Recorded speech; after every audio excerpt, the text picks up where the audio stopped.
Olá, sejam todos muito bem-vindos à nossa aula sobre História na Saúde no Brasil, um conteúdo muito importante dentro da legislação do SUS, para que a gente entenda todo o processo, né, até a criação do nosso Sistema Único de Saúde. Então, nós vamos conhecer cada avanço, os principais marcos, vamos estudar os períodos históricos e também dentro dessa aula nós vamos ver a Constituição Federal de 1988 e os principais pontos que são mais abordados dentro de prova, inclusive uma atualização importante. Então vamos lá. Antes de iniciar a aula, eu gostaria de falar um pouquinho sobre quem sou eu. Para quem não me conhece, eu me chamo Dailane, eu sou enfermeira de formação, sou especialista em saúde mental pelo Programa de Residência Multiprofissional em Saúde Mental da Universidade de Pernambuco, sou especialista em Educação para Enfermagem pela Universidade Federal de Pernambuco, sanitarista pelo Programa de Residência Multiprofissional em Saúde Coletiva, com ênfase em Gestão de Redes de Saúde pela Escola de Saúde Pública de Pernambuco, e atualmente eu sou mentora de residências em saúde e empreendedora digital na empresa Você Residente, onde eu facilito conteúdos de legislação do SUS, epidemiologia, políticas e programas de saúde através de resumos facilitados e também de mapas mentais. Então, como eu falei no iniciozinho da aula, nós vamos estudar, dentro da história das políticas de saúde, os períodos históricos e dentro de cada período histórico, nós vamos conhecer os principais marcos. De antemão, eu já digo a você que para estudar cada período desse é importante que vocês saibam as datas. E se você tem alguma dificuldade em relação a compreender datas, faça aí durante seu estudo uma linha do tempo, que isso vai te ajudar a memorizar. Então vamos lá. O período de 1500 a 1889, nós temos um período compreendido entre a saúde na colônia e no império.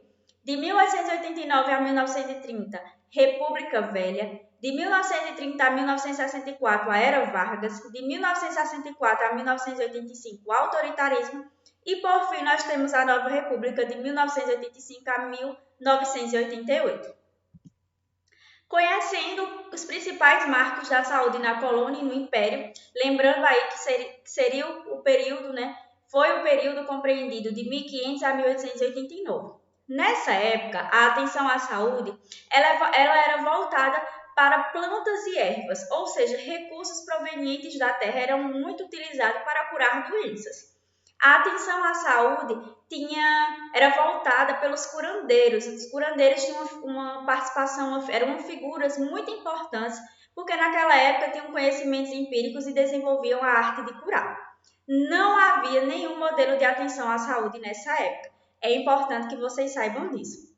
As doenças nessa época elas eram vistas como castigo ou provação e tinha um predomínio de uma gama de doenças, como malária, febre tifoide, tuberculose, a lepra, a sífilis, a febre amarela, doenças gastrointestinais e também doenças carenciais, como a beriberi.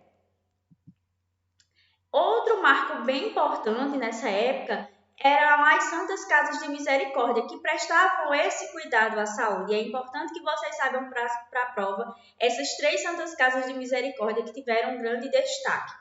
Olinda, que surgiu em 1539, a de Santos, 1543 e a de Salvador, 1549. Em 1808, nós tivemos a vinda da corte portuguesa para o Brasil e a partir dessa vinda da corte houveram pequenas mudanças. Então, o Rio de Janeiro tornou-se o centro de ações sanitárias e passou-se a ter ali limpezas de doenças. Surge assim a atuação da polícia médica, cuja função era vigiar e controlar o aparecimento de epidemias. E aí, para isso, eles faziam o controle dos navios e saúde dos portos. Em 1829, surgiram as primeiras instituições médicas no país e foi criada a Sociedade de Medicina no Rio de Janeiro, onde reuniu toda a elite médica.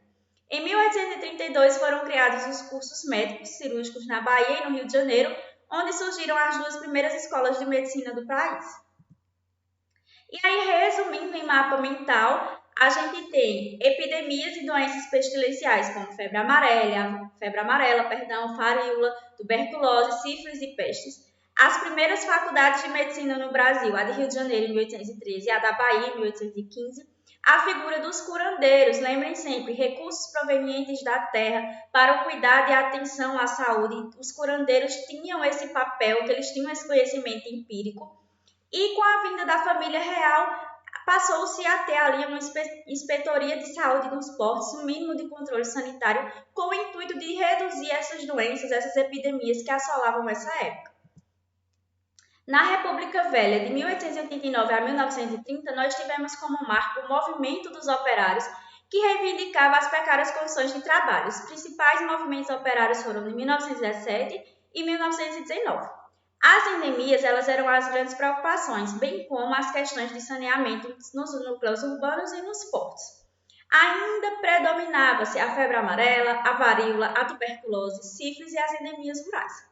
Em 1902, Rodrigues Alves ele é eleito presidente da República e com a sua eleição, quando eleito, ele propôs a melhoria do porto, a reforma e embelezamento da cidade do Rio de Janeiro e também o combate a essas endemias.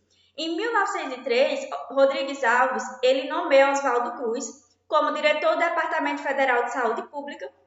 E Oswaldo Cruz ele vem com a proposta de erradicar a epidemia de febre amarela no Rio de Janeiro. Isso foi um marco muito importante dessa época.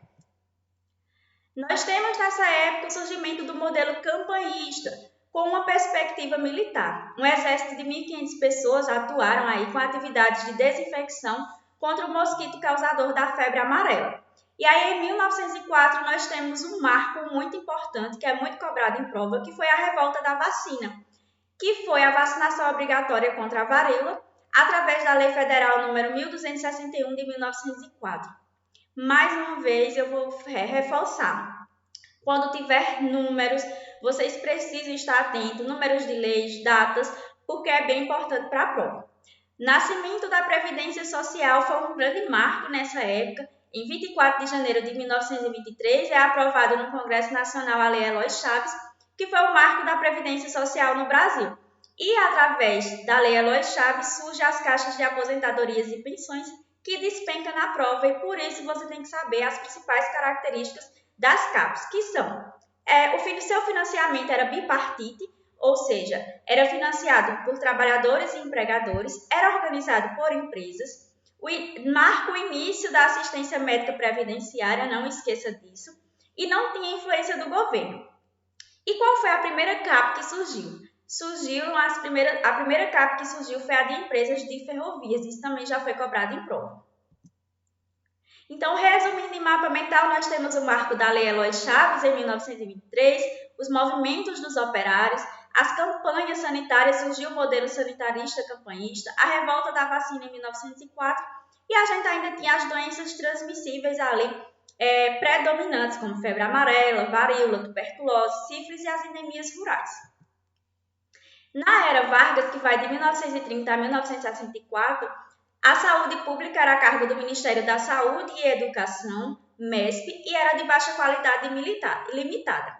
Em 1933, nós temos a unificação das CAPs e a criação dos Institutos de Aposentadorias e Pensões, conhecidos como os IAPs. A assistência médica prestada pelos IAPs tinha as seguintes características. Era organizado por categoria profissional. Aqui nós já temos a influência do governo e seu financiamento era tripartite, trabalhadores, empregadores e governos. E os primeiros IAPs que surgiram foram os marítimos, em 1933, bancários e comerciários, em 1934 e os industriais, em 1936. Isso também já foi cobrado em prova, inclusive perguntando as datas. Então, prestem bem atenção, saibam isso bem direitinho em relação às datas, porque isso é muito cobrado. Criação do SESP, a gente teve criação do Serviço Especial de Saúde Pública em 1942, e já no segundo governo de Vargas tem-se a criação do Ministério da Saúde, aqui já desmembrado do Ministério da Saúde e da Educação. Então, surge o Ministério da Saúde em 1953. Resumindo em mapa mental, nós tivemos a Revolução de 30, a criação do Instituto de Aposentadorias e Pensões, o predomínio das doenças transmissíveis, mas aqui nós já temos o surgimento de doenças crônicas, porque há um maior processo, aqui já havia um maior processo de transição demográfica e epidemiológica no país. No autoritarismo de 1964 a 1965, nós tivemos como marco o regime militar. Surge um modelo médico-assistencial privatista curativo, que tem um caráter excludente, com foco na doença e no doente. Tem-se a criação do Instituto Nacional de Previdência Social, em 1966, onde houve a unificação dos IAPs no INPS e aí tiveram a concentração de todas as contribuições previdenciárias. Em 1977, tem-se a criação do Instituto Nacional de Assistência Médica e Previdência Social, INAMPS, e nesse INAMPS, a assistência médica ela era centrada em procedimentos, era de baixa qualidade e alto custo, que culminou na falência do INAMPS. Em 1970, nós tivemos um grande marco dentro da história da política de saúde no Brasil, que foi a reforma sanitária, cuja proposta foi mudança social e transformação da situação sanitária, da situação de saúde no país, e o lema foi democracia e saúde, e isso também já caiu em prova. Em 1978, nós tivemos a Conferência de Alma-Ata, que ocorreu no Cazaquistão, e foi a primeira a discutir sobre os cuidados primários em saúde e impulsionou o debate de um novo modelo de saúde no Brasil, um olhar diferenciado para a oferta de saúde. Em 1981, nós temos a criação do Plano CONASP, que é o Conselho Consultivo da Administração da Saúde Previdenciária e racionaliza as ações de saúde. Em 1983, nós tivemos outro marco importante, que foi a criação das ações integradas de saúde, porque marcou a atenção primária no Brasil. Aqui nós tivemos a universalização dos serviços de saúde, e isso foi um grande avanço nessa época. Resumindo em mapa mental, os principais marcos do autoritarismo foram o golpe militar de 64. Nessa época, o governo era autoritário e centralizador. Nós tivemos a unificação dos IAPs no INPS em 1966, criação do INAMPS em 77 e um modelo de saúde privatista curativo, onde ele tinha foco na doença e no doente. Aqui nós já temos as doenças da modernidade, mas ainda a persistência daquelas doenças transmissíveis. Na nova república, que vai de 1985 a 1988, nós tivemos o fortalecimento do movimento da reforma sanitária, fim do regime militar, o acontecimento das diretas já e eleições de Tancredo Neves. Um marco super importante dessa época, que foi a 8ª Conferência Nacional de Saúde, que ocorreu em 1986, a primeira com ampla participação popular, marco da reforma sanitária, e aqui foram pactuados e materializados na Constituição Federal de 88. Todas as pactuações da 8ª Conferência foram para a Constituição Federal de 88, e isso foi um grande avanço dentro da nossa história da saúde pública. Em 1987, nós tivemos a criação do Sistema Único e Descentralizado de Saúde, o SUDES. Em 1988, a institucionalização do SUS pela Constituição Federal de 88, isso é muito cobrado em prova, cuidado para não se confundir. E em 1990, nós tivemos a regulamentação das nossas leis orgânicas de saúde, a Lei 8.080 de 1990 e a Lei 8.142 de 1990. Resumindo em mapa mental, nós tivemos como grande marca a 8ª Conferência Nacional de Saúde, muito cobrada em prova, a criação do SUDES em 87, a institucionalização do SUS pela Constituição Federal de 88 e a regulamentação do SUS pelas Leis Orgânicas da Saúde, a 8.080 e a 8.142, ambas de 1990. E agora vamos conhecer um dos principais marcos da Constituição Federal de 1988, a Constituição é um conteúdo pequeno, mas que é cobrado em todas as provas de residência e você precisa estar atento para não errar uma questão de um conteúdo tão simples na sua prova. Então, o SUS na Constituição Federal, nós temos o artigo 194 a 195, que trata da Seguridade Social, o 196, que trata da universalidade e conceito ampliado de saúde, 197 traz a Lei de Saúde pelo Estado, 198 traz as diretrizes do SUS e a aplicação dos recursos mínimos na saúde, 199 participação da iniciativa privada e 200 competência do SUS.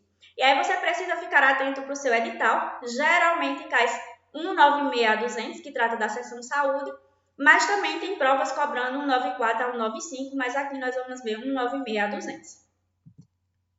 Então vamos lá, artigo 96, você lembra, conceito ampliado de saúde. Saúde e direito de todos e dever do Estado, garantido mediante políticas sociais e econômicas que visem reduzir o risco da doença e de outros agravos. Com qual objetivo? O objetivo do acesso universal e igualitário às ações e aos serviços para sua promoção, proteção e recuperação da saúde.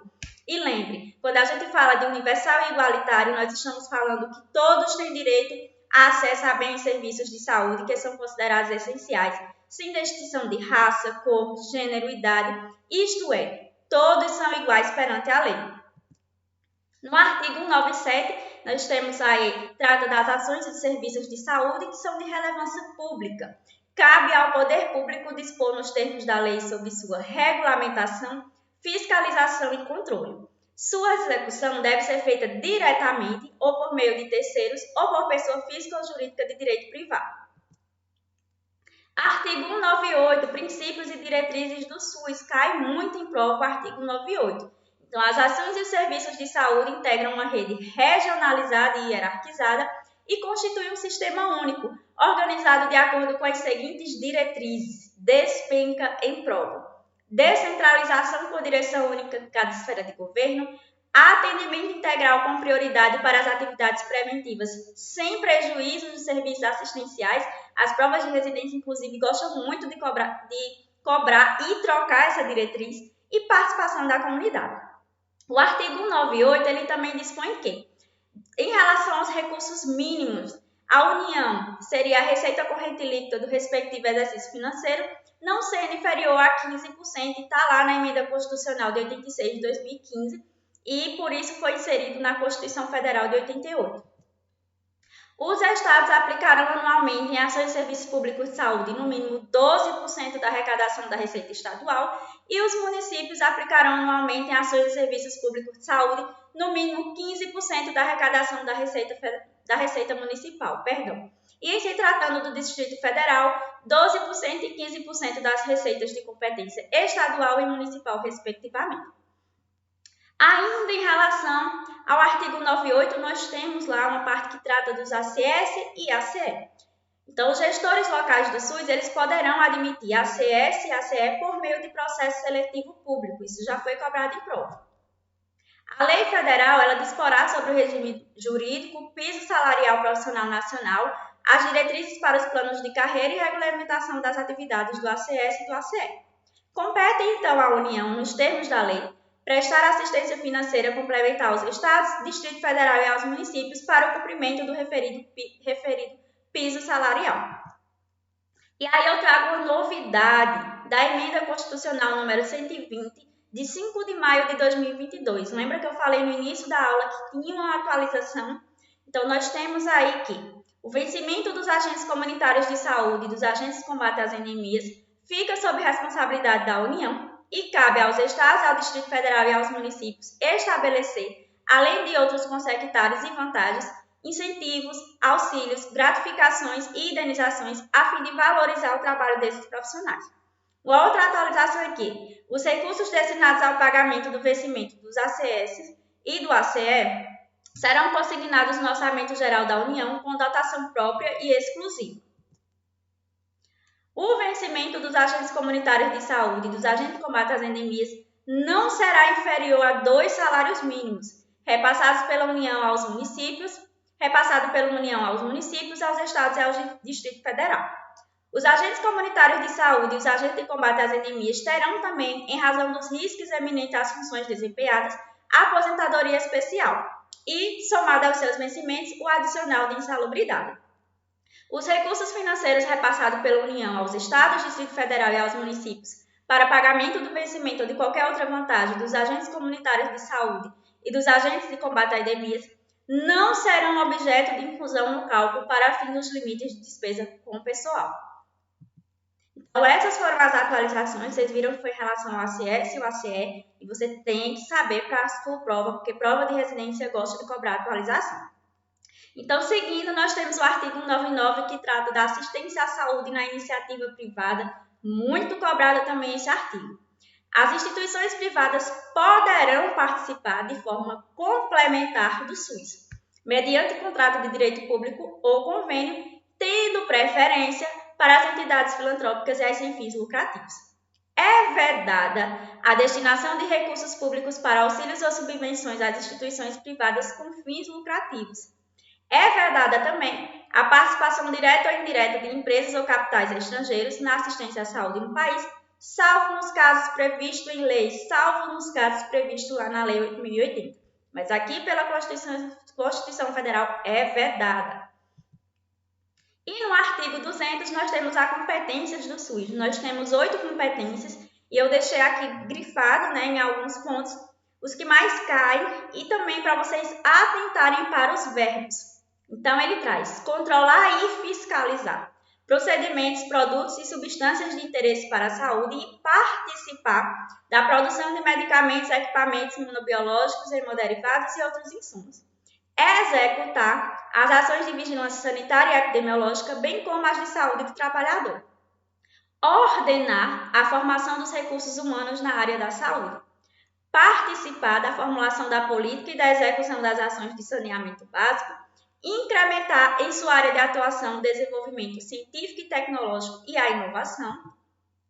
Fiscalizar e inspecionar alimentos, compreendido o controle de seu teor nutricional, bem como as bebidas e águas para consumo humano. Esse item cai muito em prova, gostam de trocar aí esse consumo humano para consumo animal, então leiam com bastante atenção, que às vezes a prova de residência muda só uma palavra. Participar do controle e fiscalização da produção, transporte, guarda e utilização de substâncias e produtos psicoativos, tóxicos e radioativos e colaborar na proteção do meio ambiente, nele compreendido do trabalho. Então, para adquirir, turbinar seus estudos, nós temos o resumo facilitado do SUS, a parte 1, para que você possa assimilar, juntar essa aula, juntar os mapas mentais, o conteúdo mais cobrado em sua prova, você ainda ganha um bônus de 40 questões para você treinar. É só acessar o nosso site www.vocêresidente.com e garantir o seu. Espero que você tenha gostado da nossa aula. Gratidão pela sua atenção. Qualquer coisa, estou à disposição através do e-mail dailane.daniele@hotmail.com ou lá no nosso Instagram, @você.residente. Bons estudos, te vejo na lista de aprovados. Um beijo!